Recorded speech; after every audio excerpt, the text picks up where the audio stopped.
Are you a U.S. Women's National Team fan who wants to watch the Euros and you don't know where to start? I don't have all the answers, but we're going to walk through this together. This is this week's edition of The Late Sub. I am your host, Claire Watkins. It is Wednesday, June 25th. We're going to get into the U.S. Women's National Team next week because they do have some very exciting friendlies coming up. But for now, we are going to preview the European champions, the ins, the outs. Just really going to hammer home. I do not know everything about all of these teams, but if you are a US-based fan who has some semblance of an idea of what you're going to be looking at, it's going to be an incredible tournament. We're going to talk through the big names, the storylines to watch, and who I think can win it all. Let's dig in.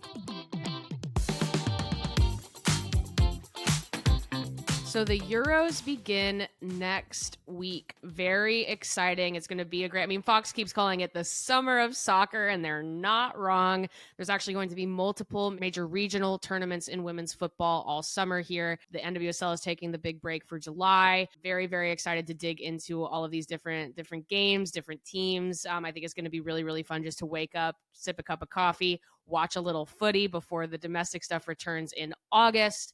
But we're going to dig into the Euros here because it's an exciting moment for the Euros in the United States. It's going to be more accessible in the US than ever. Fox is really doubling down on broadcasting the tournament. There's going to be a lot of games available on linear television, a lot of games available on cable. Very, very easy to watch as we see sort of the global game grow in the United States. If you're not familiar with the Euros themselves, they're technically the final round of the championship, the European Championships. 16 teams, going to be a group stage, 2 teams advance out of each group. There's going to be a quarterfinal, semifinal, and final round. You qualify for the Euros through Nations League play, which actually has kind of radicalized the way that these groups are put together, because if you slip in Nations League play, then maybe you don't have the draw that you want. Very exciting. And for a US fan, and I'm going to be frank here, it's got to set the tone early. This is like a U.S. Women's National Team fan, NWSL fans guide to the Euros. I watch every major international tournament. I'm very familiar with these teams through, again, the U.S.'s interactions with them, watching Champions League, watching WSL, and some of these other top teams in Europe. But this is definitely coming from an American perspective. So if I don't know all the deep cuts, cut me some slack. But there are a really nice number of NWSL players going to the Euros this year. There are 18 NWSL players on Euro rosters from the league, which is 3 times the amount since 2022. So a lot more of an NWSL presence this year. There's an NWSL representation on 12 of 16 rosters, and which is twice as many rosters as compared to 2022. So we are actually seeing a much larger NWSL presence at the Euros. And then also there's a lot of players, from these stronghold club teams that you do see in the Champions League, in the WSL here in the States, everything that's accessible basically that you will be familiar with. So like I said, I'm not going to pretend to be the biggest experts of the ins and outs, but it's going to be big in America. I really think it's going to be a breakout year for the Euros. So here is my best American soccer fans guide to the Euros group stage. May the best team, if they can't win, at least not embarrass themselves. So we're going to start with Group A, the Nordic group. It's one of my coworkers jokes that it's like Frozen if it were a group. Group A, Finland, Iceland, Norway, and Switzerland. Some players that you might know if you're an American soccer fan: Natalia Quick, who is an NWSL champion with Portland. She's currently with Chicago. Svindis Jonsdottir plays for Iceland. She's a new Angel City signing. She hasn't been introduced to Angel City fans just yet on the pitch, but she's very good. I think people are going to really, really like her here. Norway has a number of players that you're probably familiar with: Caroline Graham Hansen, Ingrid Engen, Ada Hegerberg, Guro Raitan. We got Champions League winners, you got WSL winners, you've got a lot of pedigree on Norway. And then for Switzerland, you might be familiar with Anna Marina Sertagosevic, who is I think also an NWSL champion and currently plays with the Reign. A coach you might know, Pia Sundhage, former Olympic gold medal winning coach with the United States. She was the architect of their 2016 Olympic demise when she coached Sweden. She was recently the head coach of Brazil, and she is now the head coach of Switzerland. My prediction for this group is that it's pretty weak. There's chronic underachievers in here at the international level. Norway is incredibly talented, but they just never seem to put it all together at the international level at these major tournaments. They crash out over and over again, despite having multiple players who do incredible things at some of the best clubs in Europe. But I actually think this group bails them out. It's not as strong. Finland and Iceland, I think, are limited by player pool, though Iceland obviously can have a great day on a great day. Most recently, they played the U.S. last October. The U.S. beat them 3-1 in both of those games. Switzerland, frankly, likely probably would not have even qualified for this round of the tournament if they weren't actually the hosts. They're missing some players due to injury. I just don't think the winner of the 2025 Euros is in this group. Shout out to Group A, but I just don't see it for them. So barring a bizarre turn of events, I think this is going to be a group for like a fun time, maybe a little bit of competition, but they're going to get to coast a little bit. I would say my predictions here, I do think that Norway and let's say Iceland are the teams that are going to advance out of this group. Norway, like I said, I have low expectations for them based on their performances in the past, but they just do have the talent, firepower to break through. And then Iceland always finds a way to get it done. I really like that team. I think that they have a really nice identity as a squad. I think that they have just enough talent to get it done. So I'm going to say Norway tops the group. Iceland gets second. Those are the two teams to advance out, but not huge expectations from Group A. I'm going to be completely honest. Group B, this is where things start to get a little bit spicier. We got Belgium, Spain, Italy, and Portugal. Players you may know, I mean, all of Spain's heavy hitters, right? The players, the stars of the 2023 World Cup, the stars of FC Barcelona. You know, you got Aitana Bonmatí, Alexia Putellas, Esther, who plays for Gotham, right?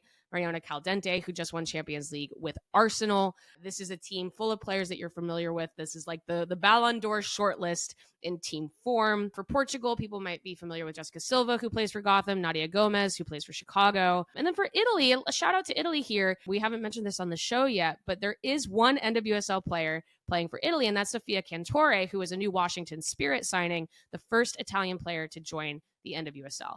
Now, this group, I would like it to be competitive. I would hope that it's competitive, but I do feel like Group B is as much a referendum as to sort of where exactly Spain is right now than anything else. They're probably the most talented squad, top to bottom, possibly in the entire tournament. They have a lot of players in that sort of very perfect sweet spot in terms of age, where they're very experienced at the international level. They're winners at the club level, but they're not kind of falling out of those peak years just yet. And also, this is a very like US based take, but I think Spain actually plays some of their best against European competition. If you look at some of their recent major tournament results, the team they had trouble with in 2023 was Japan. The team that they had obvious trouble with in 2024 was Brazil, but they're very, very good in European competition. Famously, their knockout path to the 2023 World Cup was exclusively European teams. They won the 2023 World Cup going through European competition, which obviously has to be a bit of a tune-up to this, right? I do think they still have issues of sort of the federation dysfunction that everyone was familiar with in 2023. There are still players they don't have available and will never have available due to that dysfunction. I don't think there's a super high estimation of the coaching structure at the top level, sort of again in the estimation of the women's team in the federation right now. They've never won the Euros. They tend to crash out in the quarterfinal round. But nonetheless, they've got to be one of the front runners here. And I really just think we're going to see it at the very beginning. They're going to overmatch their group competition. I don't think there's a single squad in Group B that can hang with them. But which Spain shows up, I do think is the question. I think there's a lot of things that you say about Spain that come up a lot. Thing number one, Spain is not Barcelona, right? Barcelona has a lot of very talented players who are not Spanish, but also they do kind of fall into like style over substance sometimes, where can they keep their clinical edge in front of goal or fall into that sort of stereotype of all possession, no bite. These are questions that you ask of a team that could and probably should win the whole thing, right? I think they're going to advance top of the group. The other three teams are about the same in my estimation, but I'm going to go ahead and give second place to Portugal. I think that they've got some upward momentum. I liked what I saw from them in the World Cup in 2023, but I could absolutely see Italy or Belgium making a big swing here, but it's just sort of about what performances we've seen at the top level. Again, from what I've seen, I'm going to go with Portugal. Group C. This is actually possibly, we'll get to Group D in a second. D stands for death, but Group C in a way is one of my favorite groups in actually this entire tournament. You got Denmark, Germany, Poland, and Sweden. Players you may know. There are many. There's a lot of players here that American fans should be very familiar with. For Germany, you've got Ann-Katrin Berger, Gotham, number one goalkeeper, as we know, penalty eater. Good luck against her in a penalty shootout. You've got veterans like Sarah de Britz, you've got Jules Brand, you've got Leah Schuler. This is a little bit of a different Germany team than maybe we remember from 2023. There are some veteran players who are no longer with the team that have aged out, but I also think that this Germany team is always just very well constructed. We'll talk about some of the issues that Germany has in a second, but I like this team. I think there's a lot of footballers here that people will really enjoy watching play. Denmark, again, they have the potential, I think, to punch above their weight a little bit here. They have Pernille Harder, wonderful forward. She has played in England. She currently plays with Bayern Munich. Nadia Nadim made this roster. She's kind of an NWSL legend at this point, though no longer in the league. For Sweden, right? The U.S. women's national team's best frenemies, many players that you might be familiar with. There's Magda Eriksson, Hannah Lundqvist, Sofia Jakobsen, Aslani, Blackstenius, Fridolina Rolfo, though she is a little bit injured. We'll talk about that. So I don't know how available she's going to be throughout, certainly at least the group stage. Lena Hurtig, who was the penalty kicker that knocked the U.S. out of the 2023 World Cup. I said this during the 2023 World Cup, which was, I think, a little bit brave of me. I like Sweden. I like this team. I think they play good football. I think they have really engaging personalities. And I just don't even mind that there's a little bit of spice there between them and the United States when they do play each other. And then Poland making their Euros debut, their European finalists debut. There's some talent there. I think all of these teams are dangerous. And this should actually be a really fun competitive group. Now, Germany should be the favorites. They are the 2022 Euros runner-up. They've made good runs in 2023, good runs in the 2024 Olympics. I think even just the fact that they qualified for the Olympics last year is a testament to the standard that they are holding, because with this Nations League qualifying structure, it is difficult to qualify for these things. But we did see how they matched up against the U.S. last summer, right? They had a big loss in the group stage, and then they lost again in the knockout rounds. They're still without tempo maker in the midfield, Lena Oberdorf.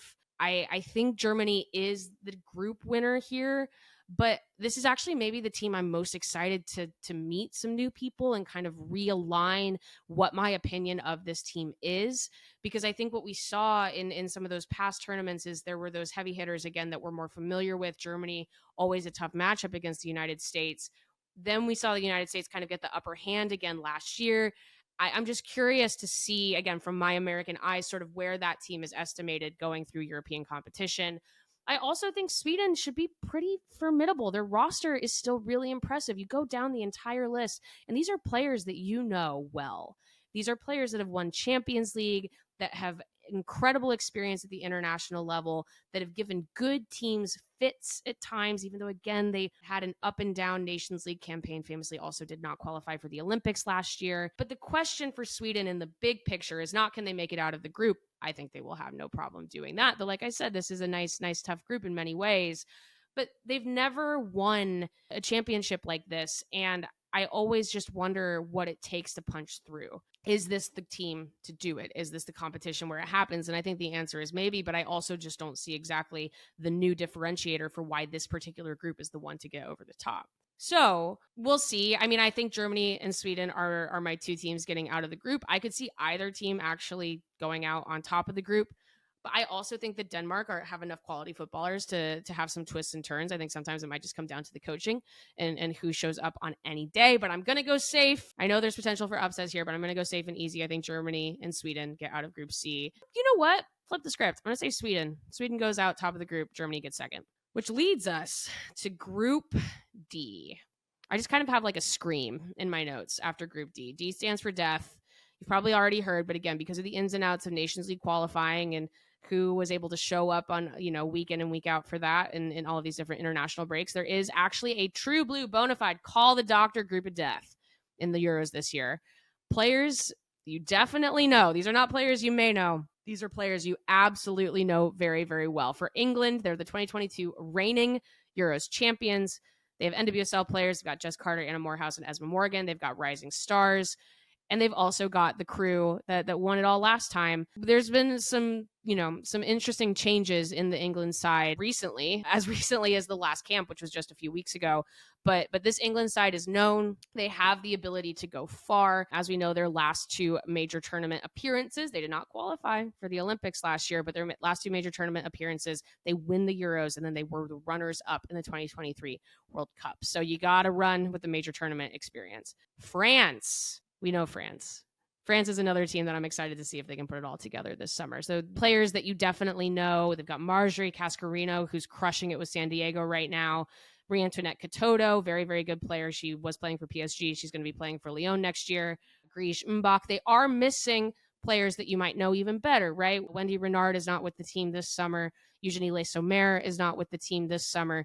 They're moving on from some of those veterans, but this is still a very experienced team. Then we got the Netherlands, another team that we know very, very well that can absolutely bring it at the international level. Viviane Miedema, we obviously know very well, Manchester City forward who was an Arsenal legend before making that transfer. Daphne van Domselaar, their goalkeeper, Danielle Van de Donk, who not only has won many, many things at the club level in her life, as well as this is the team that won the Euros 2 cycles ago. But as we know her famously from wearing a swim cap after getting in a fight with Lindsay Horan in the 2023 World Cup. So shout out to Danielle Van de Donk. She's my favorite enforcer in the midfield.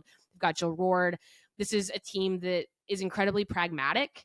I think that their coaching is very set up well for tournament play. I don't think that they get too wrapped up in worrying about team identity. I think they just try to make the right choices to win each individual game. Very pragmatic team, and that's why I like them in these tournaments. They tend to go far. They tend to do well.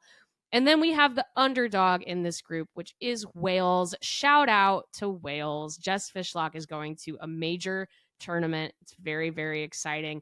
There's a pretty actually strong NWSL presence on this team, specifically through Seattle. You know, they got Anharad James Turner, who plays for them. There's just a number of Wales players who play for Seattle, so that's a nice kind of touch as well. If you want to root for like the NWSL team of the Euros and you want to hit up an underdog, go for Wales. I don't know who makes it out of this group, frankly. I do know that one or two very good football teams are not going to make it out of this group. This is a really, really tricky group stage matchup for, you know, all of these teams. And the England of it all is also fairly interesting. If you've maybe been keeping up with some of the news out of the Lionesses group, they've had a couple high profile withdrawals from the squad. Mary Earps is not with them. Millie Bright is not with them. There's been a little bit of recent discontent about how head coach Serena Wiegman is handling this transition into this new era of the team. There was not a lot of fresh blood for a while. They did struggle in the Nations League. Like I said, they did not qualify for the Olympics. Not amazing results after 2023.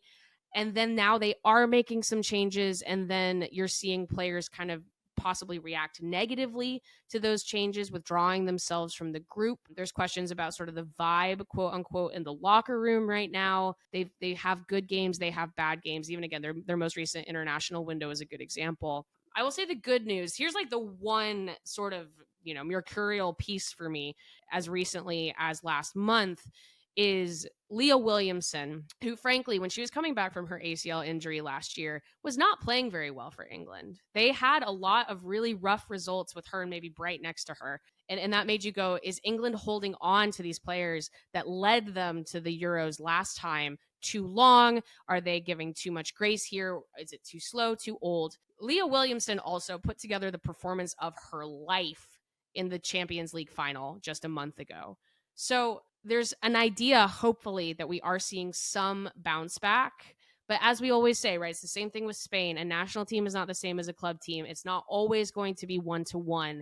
But I'm like, I don't know, if we are actually seeing some form rise here, maybe England isn't the team that's going to crash out of this group. I don't know. I'm England hopeful, which is very strange for me. I'm sometimes kind of England negative, but I'm lightly England hopeful in this group, despite the fact that there have been some tough decisions made. But maybe I'm like, yeah, make the tough decisions, ruffle some feathers. Maybe this is the best group to go try to, at the very least, make a late defending run here. France and the Netherlands, as I said, go through the list of all the players that they have. There was a lot of players that I didn't mention who are incredibly good, very talented, a little bit more unproven maybe. Like I said, France led some veteran presence at home. I don't even necessarily completely disagree with those decisions. I think at some point you do have to make that call. Famously, US left Alex Morgan off of that roster last year. But then there is some pressure to say, okay, if you're going to do that, you got to commit, right? You got to deliver. But there is still a pretty consistent through line with France all the way back to 2019. Same with the Netherlands. Like, these are teams that are aging actually a little bit. You're seeing some of these names that we're very familiar with get a little bit older and age out, right? And France doesn't win stuff. Like, frankly, they just don't. I was very France positive on this show last year, and I got embarrassed. They never even came close to the Olympic gold medal. So I don't know. I sometimes come in and I look at the roster for France and I go, these are really good players. They play wonderful styles of football. You know, the vibe in the locker room seems pretty good right now. But you got to see it to believe it. And so actually, frankly, this is going to be my hot take. The team I'm worried about in this group might be France. And not because I don't think that they can make it out of the group, but just because I need them to show something, a little bit more bite to what they're doing, to again, maybe take advantage of an England team that is not fully set going into this tournament. And like I said, I like the Netherlands. They're also similarly kind of aging a little bit, similar through line to 2019. They've got some players who even were all the way back on that 2017 Euros winning roster. I just don't think they're getting grouped. That's just not a team that gets grouped. The Netherlands, like I said, they are an incredibly pragmatic team. They make good decisions. I think that they know what it takes to do just enough to get the results that they need. I just don't think the Dutch are getting grouped. So if I was going to say any team that I actually believe in the most, it would be the Netherlands. So hopefully they don't let me down. So who's making it out of Group D, Group of Death? Here's my flag in the sand. I'm going to say England and the Netherlands. I think France needs to show me something. So show me something, France. So those are the groups. I think it's going to be, like I said, it's a little imbalanced. There's some groups that are really exciting to me. There are some that are not. It's kind of interesting that it's like A, B, C, D. It seems like it gets harder and harder the more you go down the list. So who's going to win the whole thing? I'm just going to go ahead. I'm going to do it. I picked a dark horse for the Olympics last year, and I was duly punished. So I'm not going to do that this year. Let's say Spain. Why not Spain? I think the bigger picture question, there's always that big picture question of, with every major tournament like this, is whether women's football is in a place where major upsets are possible, where you do see not maybe a Spain, but maybe like a Germany or a team of that level struggle in a group stage, get knocked out, or if there's the ability for these major upsets where you're not just seeing this kind of quote unquote chalk, or these nations that have had success in the past make it to the knockout stage. I'm probably not the best person to answer that question. You probably have greater experts to do so, but I just don't think that we're going to see a ton of surprises. I really think that we're going to see the teams that we're familiar having. Again, experience really, really matters. Through lines, consistency, leadership, and coaching. Again, I think that we're going to see a couple coaching flops and some coaching slays, as it were, because crash outs are just one beautiful part of the beautiful game. So I'm really going to enjoy the group stage very, very much. I think Spain has the ability to go all the way. Like I said, I like the way they match up against European competition. We might not see many surprises in the group stage, but when the knockouts start, watch out. And I just cannot wait to watch. The Late Sub is part of the Just Women Sports Network. This show is written by Claire Watkins and produced and edited by Parker Fenton. To get more of your favorite women's sports content, subscribe to the Just Women Sports newsletter and follow Just Women Sports across all your favorite channels.